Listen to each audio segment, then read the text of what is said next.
Hello everyone, कैसे हैं आप सभी लोग। आई होप आप सभी अच्छे होंगे। मैं भी बहुत बढ़िया हूं। आज का जो हमारा वीडियो है वो कर्मा सीरीज का अगला पार्ट है। टाइम एंड वर्क, समय और कार्य पर आधारित है। एनटीपीसी सीबीटी 1 के पिछले 10 सेटों में समय और कार्य पर जो क्वेश्चन आए थे ना, वो मैं आपको कराने वाला हूं। अगर ये टॉपिक की आपने कॉन्सेप्ट या थ्योरी नहीं पढ़ी तब भी आपको समझ में आएगा अगर आप ध्यान से देखेंगे तो। और वीडियो अगर आपको अच्छा लगे तो आप जैसे ज़रूरतमंद लोगों को शेयर करना, कमेंट बॉक्स में, कमेंट सेक्शन में अपने सुझाव देना। तो चलिए गाइस, वीडियो स्टार्ट करते हैं। जय महाकाल। सबसे पहले क्वेश्चन को पढ़ने की आदत डालो। पहला क्वेश्चन आपके सामने क्या है कि ए, बी और सी किसी कार्य को क्रमशः 10, 15 और 20 दिन में पूरा कर सकते हैं। ए काम को 10 दिन में, बी 15 दिन में और सी 20 दिन में। यदि वे एक साथ मिलकर काम करें तो पूरा काम करने में कितना टाइम लगेगा। तो आप ये बताओ, जैसे मैं अकेले वीडियो बना रहा हूँ, अकेली एडिटिंग कर रहा हूँ, अकेला सब कुछ काम कर रहा हूँ, तो मुझे ज़्यादा समय लगेगा। मेरा कोई एडिटर अलग है ना, कंटेंट राइटर अलग है, और मैं वीडियो मेकर हूँ, तो फिर कम टाइम लगेगा क्योंकि मेरा काम बट गया। तो जब 3 आदमी मिल जाएंगे ना तो टाइम आपको कम लगने वाला है। तो सबसे पहले क्वेश्चन में लिखा कि जो ए है ना, वो काम को 10 दिन में कर रहा है, बी है वो काम को 15 दिन में कर रहा है, और सी है वो काम को 20 दिन में कर रहा है। अगर मैं आपसे कहूं कि टोटल वर्क निकालो, कुल कार्य कितना है, तो 10, 15, 20 का एलसीएम ले लो तो टोटल वर्क कुल कार्य आ जाएगा। और लघुत्तम निकालना आप जानते हैं, 10, 15 और 20 का लघुत्तम हो जाएगा आपका 60, है ना। टोटल वर्क आ गया 60। अगर ए 10 दिन में 60 रुपये कमा रहा तो एक दिन में कमाएगा 6, 10 छक्के 60। अगर बी 15 दिन में 60 रुपये कमा रहा तो एक दिन में कमाएगा 4, 15 चौको 60। अगर सी 20 दिन में 60 रुपये कमा रहा तो एक दिन में कमाएगा 3। मैंने किया क्या, 60 में 10 का भाग दिया 6, 60 में 15 का भाग दिया 4, 60 में 20 का भाग दिया 3। अब आपको पता चल गया कि ए एक दिन में 6 काम करता है, बी एक दिन में 4 काम करता है, सी एक दिन में 3 काम करता है। एक दिन का अगर मैं काम निकालूं किसका, ए, बी और सी का इकट्ठा, तो जोड़ दो आप, 6, 4, 10, 3, 13। ए प्लस बी और सी का तीनों का एक दिन का काम कितना आ गया, 13। अब इन्होंने बोला तीनों मिलकर काम को कितने दिन में करेंगे। तो फॉर्मूला है टाइम बराबर वर्क अपॉन एफिशिएंसी, समय बराबर कार्य बटे क्षमता। तो कार्य मेरा कितना है, कार्य है टोटल 60, और तीनों की क्षमता एक दिन में कितनी आ गई, 13। तो 60 में 13 का भाग दोगे तो आंसर आएगा 13 चौको 52। देखो 4 इसमें भी है, 4 इसमें भी है, 4 इसमें भी है, 4 इसमें भी, 13 चौको 52। लेकिन 60 में से 52 गया, कितना बचा, 8। तो 4 सही 8 बटे 13 इस क्वेश्चन का आंसर है, जो कि आपका डी ऑप्शन में है। ठीक है, अगले सवाल की तरफ चलते हैं। अगला सवाल है, वो कह रहा है कि ए किसी काम को 60 दिन में पूरा कर सकता है और उसने 15 दिन तक काम किया, और जो बचा काम था शेष काम को बी ने 30 दिन में पूरा किया।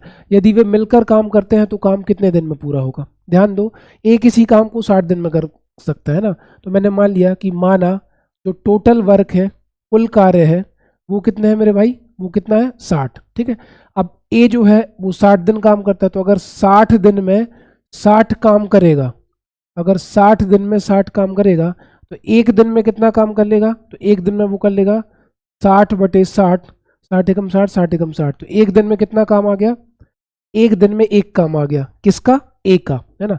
अब अगर मैं बी की बात करूं तो अब ध्यान से देखना, बी का भी आपको पता चलेगा।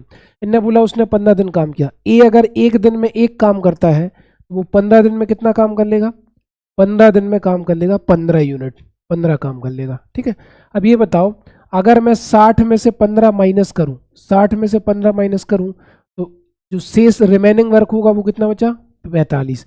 अब इस 45 काम को, ये 45 काम को शेष बी 30 दिन में करता है। ठीक है, तो आपने फॉर्मूला क्या पढ़ा, फॉर्मूला पढ़ा टाइम बराबर वर्क अपॉन एफिशिएंसी, समय बराबर कार्य बटे क्षमता। क्षमता निकालनी है तो ये फॉर्मूला बन जाएगा ई बराबर डब्ल्यू बटे टी। ये ई ऊपर आ गया, टी नीचे चला गया। कार्य कितना है 45 और टाइम उसको लग रहा है 30, भाग दे दो, 15 दूनी 30, 15 दी 45, 3 बटे 2, 3 में 2 का भाग दो, 3 में 2 का भाग दो तो कितना आ गया, 3 का आधा 1.5। बी की कार्य क्षमता 1.5 और ए की कार्य क्षमता 1। अगर दोनों मिल जाए, ए प्लस बी दोनों मिल जाए, तो दोनों एक दिन में कितना काम कर लेंगे मेरे भाई। ए की कार्य क्षमता 1 है और बी की एक दिन की 1.5 है, तो 1 और 1.5 कितना हो गया, 2.5 यूनिट। एक दिन में वो 2.5 काम करते हैं, जबकि टोटल काम कितना है, टोटल काम है 60। तो आप टाइम निकालने के लिए कर दो, टोटल काम है 60 बटे आ गया 2.5। ठीक है। अगर मैं नीचे से दशमलव हटाऊंगा तो दशमलव के बाद एक अंक है, दशमलव हटेगा ऊपर जीरो लग जाएगा क्योंकि दशमलव के बाद एक अंक था।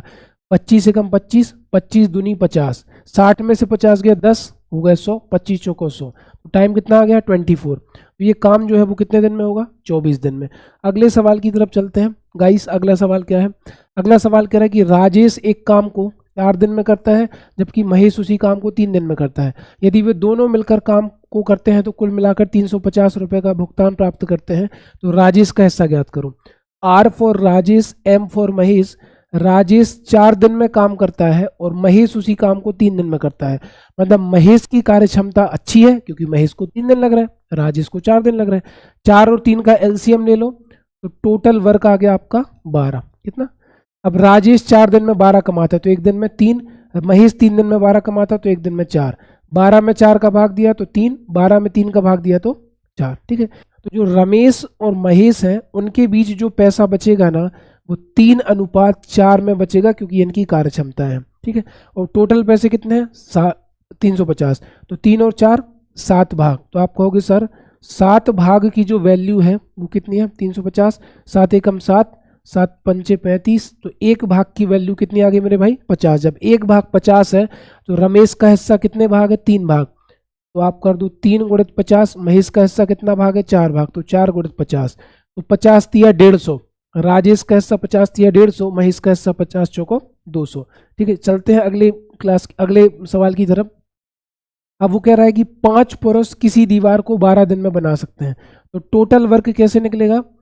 5 आदमी किसी दीवार को बनाने में 12 दिन का समय लेते हैं तो 12 पंचे 60, कुल कार्य आ गया 12 पंचे 60, है ना। अब वो क्या कह रहा है कि जो मूल दीवार, जो दीवार बनाई जा रही है उससे 50% अधिक दीवार 10 दिन में बनाने के लिए कितने पुरुषों की आवश्यकता होगी। तो दीवार कितनी बनाई जा रही, मान लो 60 यूनिट बनाई जा रही, 60 फुट बनाई जा रही, 60 मीटर कुछ भी, इसका 50% अधिक।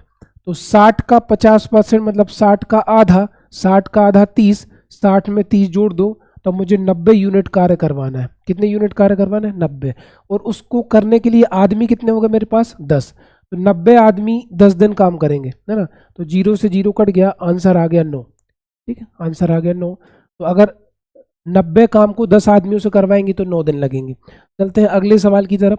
वो कह रहा है कि ए काम को 20 दिन में करता है, बी काम को 30 दिन में करता है और सी काम को 60 दिन में करता है। तो ए को पूरा कार्य करने में कितने दिन लगेंगे यदि बी और सी हर तीसरे दिन ए की मदद करें। ध्यान दो, ए 20 दिन में किसी काम को कर लेता है, बी काम को 30 दिन में कर लेता है और जो सी है वो 60 दिन में कर लेता है। अगर मैं इनका एलसीएम निकालूं तो एलसीएम जो है टोटल वर्क जो बनेगा ना, टोटल वर्क कितना बनेगा मेरे भाई 20, 30 और 60 का एलसीएम आ गया 60, है ना। अब बताओ ए जो है अगर 20 दिन में 60 रुपए कमाता है तो एक दिन में 20 तिया 60, बी अगर 30 दिन में 60 रुपए कमाता है तो एक दिन में 30 दूनी 60, सी अगर 60 दिन में 60 रुपए कमाता है तो एक दिन में 1। कैसे आया?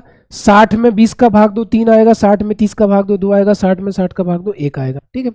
अब इनने क्या बोला कि पहले दिन अकेला ए काम करता है, ठीक है, दूसरे दिन भी अकेला ए काम करता है, मगर हर तीसरे दिन ए और बी को असिस्ट कौन करते हैं? ए और बी के असिस्टेंट कौन है, सॉरी ए के असिस्टेंट कौन है? बी और सी। तो ए एक दिन में कितना काम कर रहा? 3। ए एक दिन में 3 काम कर रहा, अगले दिन भी ए 3 काम करेगा, लेकिन अगले दिन ए 3 काम करेगा, बी की कार्य क्षमता 2 है और सी की कार्य क्षमता 1 है। तो पहले दिन 3 काम हुआ, दूसरे दिन भी 3 काम हुआ और तीसरे दिन 3 2 5 और 1 6 काम हुआ। तो अगर आप ध्यान से देखो 1 2 3 मेरे भाई 3 दिन में कितना काम हो गया?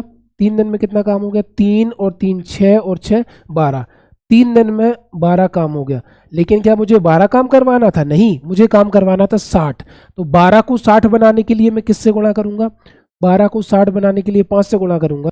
जब इधर 5 से गुणा करूंगा तो इधर भी 5 से गुणा करूंगा क्योंकि बीच में क्या लगा है 12, सॉरी बराबर, तो 5 दिया 15, 12 पंचे 60, तो 15 दिन में टोटल कितना काम हो जाएगा 60। अगर समझ में आया तो लाइक करके जाना। चलते हैं अगले सवाल की तरफ। वो कह रहा है कि एक्स और वाई, ध्यान से देखना, एक्स और वाई किसी काम को 12 दिन में करते हैं, ठीक है। वाई और जेड किसी काम को 18 दिन में करते हैं, ठीक है। इसके बाद आपका एक्स और जेड किसी काम को 15 दिन में करते हैं। आपको बस ये सवाल सॉल्व करने के लिए एलसीएम जल्दी निकालने की आवश्यकता है। तो एलसीएम देखो, टोटल वर्क कैसे निकलेगा, टोटल वर्क 12, 18 और 15 का जो एलसीएम है वो कितना होगा मेरे भाई, 180। 12, 18, 15 का एलसीएम 180 आता है, ठीक है। अब एक्स और वाई 12 दिन में 180 कमाते हैं तो एक दिन में 15, वाई और जेड 18 दिन में 180 कमाते हैं तो 18 दहम 180, एक्स और जेड 15 दिन में 180 कमाते हैं तो एक दिन में 12, ठीक है। अब आप ये बताओ, ध्यान से देखना, एक्स प्लस वाई, ठीक है, Y plus Z, Z plus X बराबर, ठीक है। आपको काम पता चल गया, एक्स और वाई का एक दिन का काम कितना है, 15, वाई और जेड का कितना है, 10, ठीक है, और जेड प्लस एक्स का कितना है, 12, ठीक है मेरे भाई। आ गया। इसको मैं दे दूं समीकरण 1, इसको मैं दे दूं समीकरण 2, इसको मैं दे दूं समीकरण 3। क्यों दिया आपको समझ में आएगा। अब वो कह रहा है एक्स वाई और जेड मिलकर काम करें, तो आप ध्यान से देखना, समीकरण 1 प्लस समीकरण 2 प्लस समीकरण 3 को मैं जोड़ता हूं, ठीक है। तो आप देखना, x कितनी बार आ रहा, 2 बार, y कितनी बार आ रहा, 2 बार, z कितनी बार आ रहा, 2 बार। तो यहां से अगर मैं 2 कॉमन ले लूं तो अंदर बचेगा आपका x plus Y plus Z, ये जोड़ दो, 15, 10, 25, 25 और 12, 37, ठीक है। अब ये वाला 2 नीचे जाएगा तो ये बन जाएगा 37/2, और 37/2 मतलब 18.5। X plus Y plus Z एक दिन में 18.5 काम करते हैं। टाइम बराबर है वर्क अपॉन एफिशिएंसी। मेरे भाई कुल कार्य कितना करना है उन सबों को, 180। 180 में आप 18.5 का भाग दो। अब यहाँ पर ऑप्शन देखने की जरूरत है। ऑप्शन क्या है, 12, 14, 15, 10, 18 दहम 180, लगभग 10 दिन लगेंगे। 10 के कोई क्लोज ऑप्शन है नहीं है, तो अनुमानित इसका आंसर आ जाएगा 10 दिन। आई होप आपको आज की क्लास बढ़िया लगी होगी। अगर क्लास किसी भी पॉइंट पर अच्छी लगी तो ज़्यादा से ज़्यादा लोगों को शेयर करो। Thank you so much guys, मिलते हैं नेक्स्ट सेशन में।